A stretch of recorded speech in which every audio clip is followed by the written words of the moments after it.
नमस्कार प्यारे बच्चों, ऑनलाइन क्लास में पुनः हिंदी साहित्य का आदिकाल लेकर के उपस्थित हूँ। प्रश्न नंबर 64 के बाद प्रश्न नंबर 65 से हम देखेंगे। प्रश्न नंबर 65 है, महापुराण के रचनाकार कौन है? तो इसमें विकल्प बी होगा पुष्यदंत। व्याख्या देखेंगे। अपभ्रंश के दूसरे कवि पुष्यदंत हैं। इनकी 3 रचनाएं मिलती हैं: महापुराण, जय कुमार चरयु, जसहर चरयु। महापुराण में अनेक घटनाएं और चरित्र हैं। इसमें कवि ने 63 महापुरुषों की जीवन घटनाओं को वर्णन का विषय बनाया है। प्रसंगवश इसमें राम कथा को भी स्थान मिला है। प्रश्न नंबर 66 को हम देखेंगे। प्रश्न नंबर 66 में खड़ी बोली में सबसे पहले काव्य सृजन करने वाले कवि हैं। तो खड़ी बोली में अमीर खुसरो को स्थान दिया जाता है।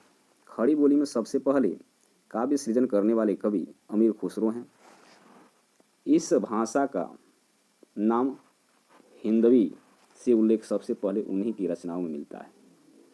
हालांकि वे फारसी के भी अपने समय के सबसे बड़े भारतीय कवि थे।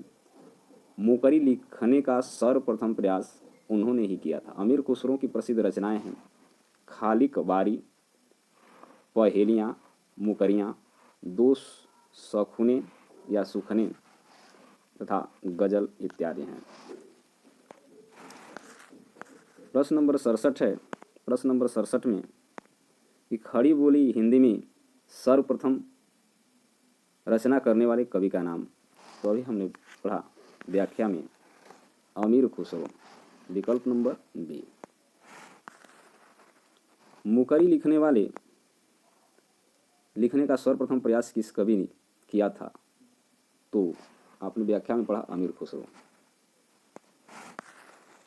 प्रश्न नंबर 69 है। प्रश्न नंबर 69 में निम्न में से कौन आदिकाल के अंतिम चरण की सुप्रसिद्ध कवि हैं? तो विकल्प नंबर बी होगा अमीर खुसरो। व्याख्या देख लेते हैं। व्याख्या में आपको दिया गया है, उपर्युक्त आदिकालीन कवियों में अंतिम चरण के सुप्रसिद्ध कवि अमीर खुसरो हैं। इनका जन्म 1253 ईस्वी में वर्तमान कासगंज उत्तर प्रदेश जिले के पाटियाला नामक गांव में हुआ था। अन्य कवियों का समय इसी प्रकार है: अब्दुल रहीम खनखाना, अब्दुल रहमान 11वीं शताब्दी की और स्वयंभू पुष्यदंत 10वीं शताब्दी के जैन कवि माने जाते हैं। प्रश्न नंबर 69 के बाद प्रश्न नंबर 70।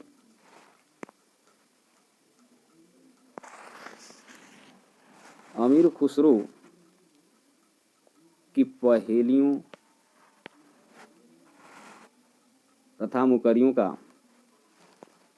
क्या उपदेश है? तो इसमें विकल्प नंबर सी होगा अलाउद्दीन और हमीर की युद्धों का वर्णन मिलता है। विकल्प नंबर सी।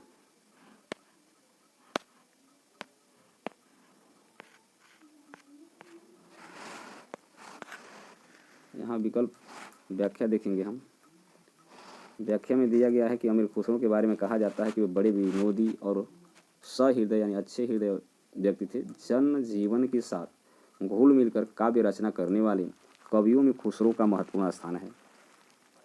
उन्होंने जनता के मनोरंजन के लिए पहेलियाँ और मुकरियाँ लिखी थी। आदिकाल में खड़ी बोली को काव्य की भाषा बनाने वाले वे प्रथम कवि हैं। उनके द्वारा रचित ग्रंथों की संख्या 100 बताई जाती है, जिनमें अब तक 20 से 21 ही उपलब्ध हैं। आदिकाल में पहले मुकरियों की रचना करने वाले कवि कौन थे? तो अमीर खुसरो भी हमने व्याख्या में पढ़ा। यहाँ है जो हाल मिसकी मकुन तगा फूल दुराय नैना बनाए बतिया। इस पंक्ति प्रसिद्ध पंक्ति के रचनाकार कौन हैं? तो अमीर खुसरो।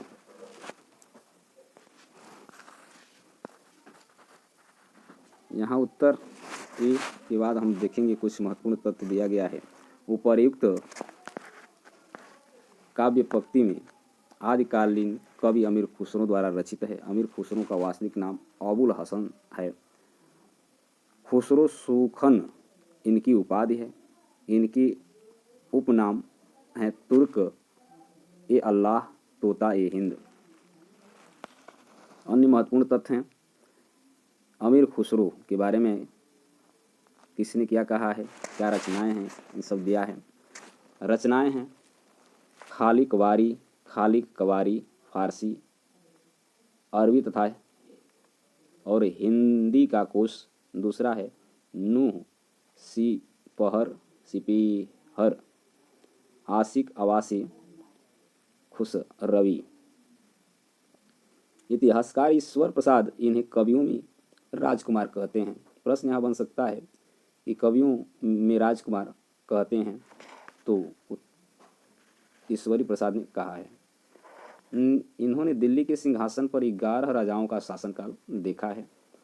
तोता ये हिंद इन्हें अलाउद्दीन खिलजी ने कहा था।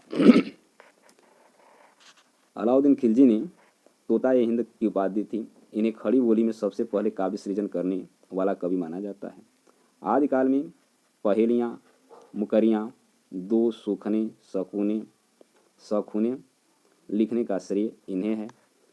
मोरा जोबना नवी लहरा भयो गुलाब इनकी काव्य पंक्ति है। कथन है कि मैं हिंदुस्तान की तूती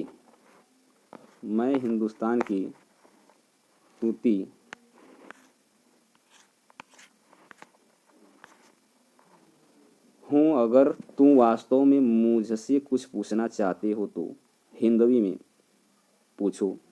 अमीर खुसरो के बारे में विभिन्न तथ्य आपको मिले। इसमें से अनेक प्रश्न बनेंगे। आप इस वीडियो को देखें, शेयर करें। धन्यवाद।